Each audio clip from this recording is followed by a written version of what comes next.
আমি একটা ইম্পর্টেন্ট ব্যাপারে আলোচনা করব, যেটা বেশিরভাগ মহিলাদের ক্ষেত্রেই হয়ে থাকে, আর এটা অনেকের জন্য সমস্যার কারণও হয়ে দাঁড়ায়। বিষয়টি হচ্ছে আমাদের যে ব্রেস্ট রয়েছে, মানে আমাদের যে স্তন রয়েছে, সেটা ঢিলে হয়ে যাওয়া। তো এই স্তন কি কি কারণের জন্য ঢিলে হয়ে যায়, আর ঢিলে স্তন টাইট করার কি কি সহজ উপায় রয়েছে, সেই সমস্ত বিষয়ে কিন্তু আজকে আমি আলোচনা করব। নমস্কার, আমি মাধুরী দাস, হেলথ কনসালটেন্ট। তো চলুন শুরু করা যাক।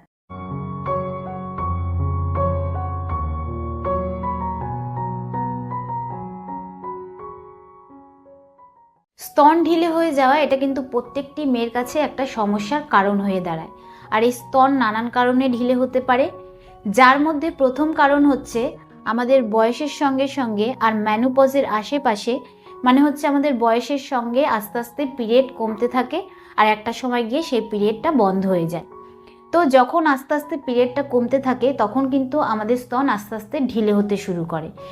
এর কারণ হচ্ছে আমাদের স্তনে যে মাসেল রয়েছে সেটার এলাস্টিসিটি কম হয়ে যায়, যার কারণে আমাদের স্তন আস্তে আস্তে ঝুলে পড়তে শুরু করে। দ্বিতীয় হচ্ছে, যদি কেউ খুব দ্রুত কারোর ওজন কমায়, তখনও কিন্তু স্তন ঝুলে যাওয়ার চান্স অনেক বেড়ে যায়।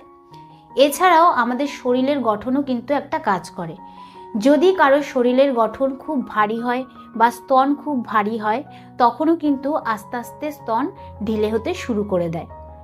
আবার অনেক ক্ষেত্রে এরকম দেখা গেছে যে অল্প বয়সী মহিলাদের ক্ষেত্রে, মানে মেয়েদের ক্ষেত্রে স্তন ঝুলে পড়ছে।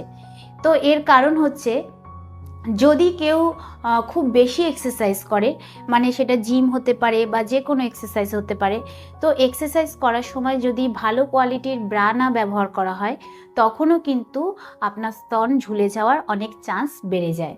আর সাধারণত মায়েরা বাচ্চাকে ব্রেস্ট ফিডিং করানোর ফলেও কিন্তু আমাদের স্তন ঢিলে হয়ে যায়।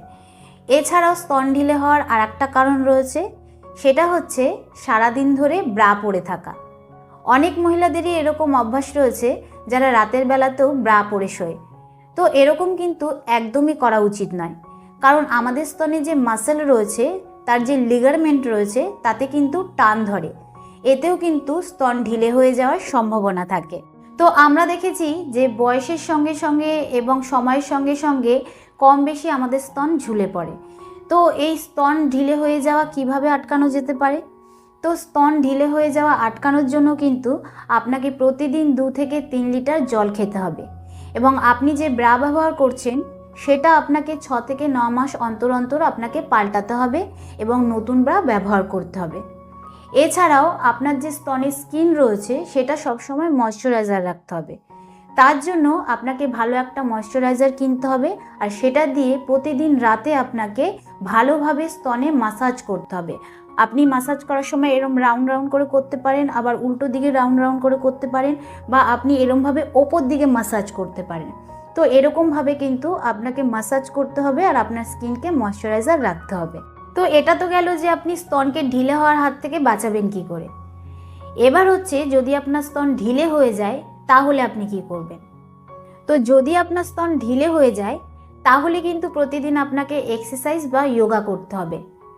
তো এরকম কিছু যোগা বা এক্সারসাইজ রয়েছে যেটা আপনার স্তনকে টাইট রাখতে সাহায্য করে।